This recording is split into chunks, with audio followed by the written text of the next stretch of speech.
The rest of the story. Frederic Tudor, Boston-born, September 4, 1783. He was to become one of our nation's first export tycoons from the harvesting of a natural resource that everybody wanted and yet few could obtain. And from that, Fred built for himself and his family an empire. During the half-century between 1806 and 1856, the export of this raw material shipped from Boston rose from 130 tons to 146,000 tons. Destinations included the West Indies and the East Indies, the Philippines, Australia, and China, and it all began with Fred.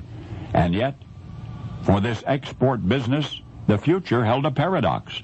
Public demand increased worldwide, and yet the industry vanished from the face of the earth.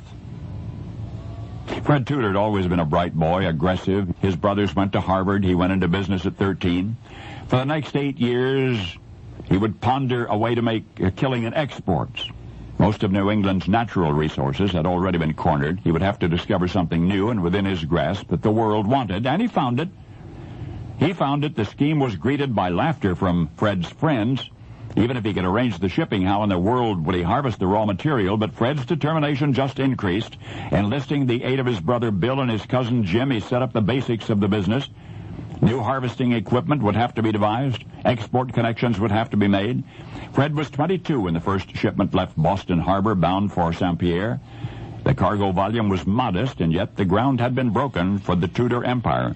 With each subsequent year, harvesting equipment and preservation methods became more sophisticated. The harvesters themselves became legendary in their specialty, and Fred Tudor got rich. In May of 1833, Calcutta received its first shipment, and so was Boston's East India commerce, then on the brink of ruin, revitalized by Fred Tudor. And the empire continued to grow. 1836, 12,000 tons. 1846, 65,000 tons. 1856, 363 cargoes were delivered to 53 different destinations all over the world.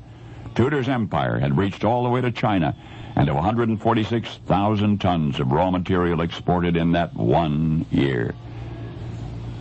Well, the ambitious tycoon is dead now, more than a century. His empire is gone. The harvesters are relegated to the back pages of history books, and their harvesting tools are in museums. And yet once upon a time, there were men called a fabulous race, and machines wondrous strange, and storehouses so cavernous that clouds formed inside and rain fell inside, and one man with whom it all began was Frederic Tudor. After his death, his world collapsed from distinction to extinction, because of machines even more wonderful than those he had conceived. And yet for one glistening instant in the history of human ingenuity, the whole world shopped as far away as Boston for a cold drink. And a man harvested and served to the torrid corners of the earth a slice of frosty New England. The Yankee liability which turned into an asset was ice. Block, natural ice.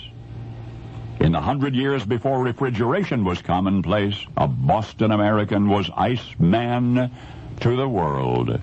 And now you know the rest of the story.